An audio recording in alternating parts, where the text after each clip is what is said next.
creator and founder, Margaret, Floyd.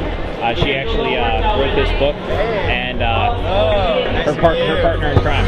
I'm James. Someone says you eat naked. What does that mean to you? First thing in the morning, eat breakfast. The ingredients were better for you and you don't feel guilty having them.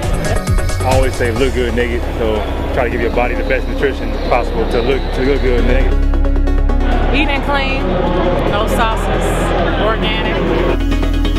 Stay naked every day. I think cookie and it's all natural. There's no powders or magic pills or whatever. You know, it's real food. You actually pick up the the package of tortillas, especially if they're just kind of like normal tortillas. It's kind of shocking what they put in there. And there's hydrogenated oils, there's sugar, there's all sorts of salt, and then of course there's those preservatives and things you can't pronounce. You know, kind of not quite sure what they're doing to the food or to your body. So we have substituted a very simple substitution, a collard green leaf.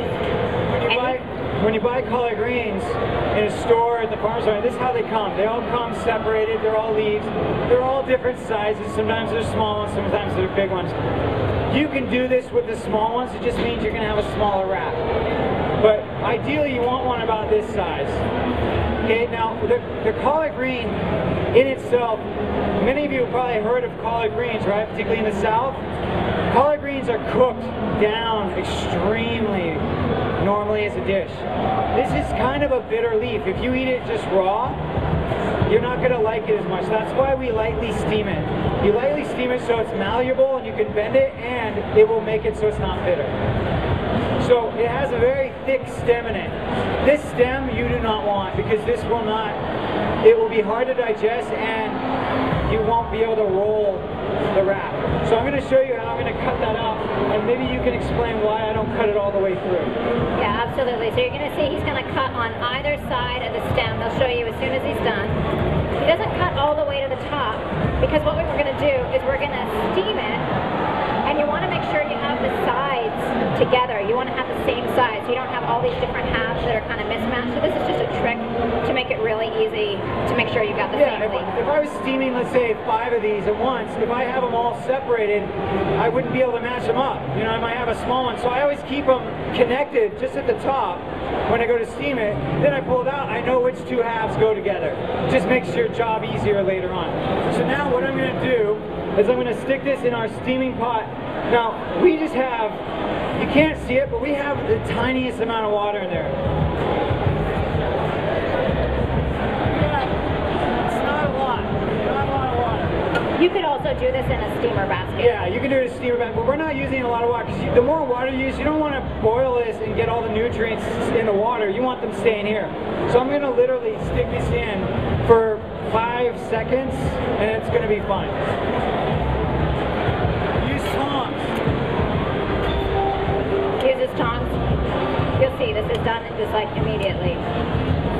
Now this is a great, you can do so many different things with it. So you see it's still attached, so you know that it's the same leaf. Look at how different it looks already, just from just being in that hot water, just for like seconds. Right? It's a light, darker green. That's what you're looking for. You don't want, a lot of times when you cook greens, you'll notice that they'll get really bright when you stick them in water, and then they'll start to get pale if you cook them too much. You want all your vegetables to be dark green, or that bright, nice and vibrant colors. If they get faded, they're overcooked, dead. They're just dead. They're not worth it. So now I'm going to finish my cut. What he's going to do is overlay the leaves just slightly on top of each other, so there's a little extra steam. Like that. Just slightly. And then laying it down. Now inside, it's your choice. You can still put the same insides that you would normally put in any like sandwich, but you're not using the bread. So I could stick some turkey slices in there. I could stick some tomato. I could put a little hummus, and then I have a wrap. But I'm not using the bread. For this right here, I have the same insides I would put in a burrito. So I have some black beans, and I cooked this the other day. I have some onions diced. I have black beans. I have some different vegetables, and then I put in some tomatoes, and I just added some salsa. Okay, so that's what I'm going to do right now. So now I'm literally just folding. I'm going to fold in the sides first, and then I'm going to roll it. And when you roll it, you want to tighten it, so you kind of do a claw action. Just tighten it as you go. If you guys want to kind of stand up and look, so you can see it, that might be helpful. I'll hold it up and show you. And I cut off the very ends because you don't need the whole roll. Once it's rolled, you don't need it all. And you guys get the little bonus because you're going to hear this. We have samples of this. Over there, we have not put them out yet. They're getting put out after we're done here, so you get to sample this dish.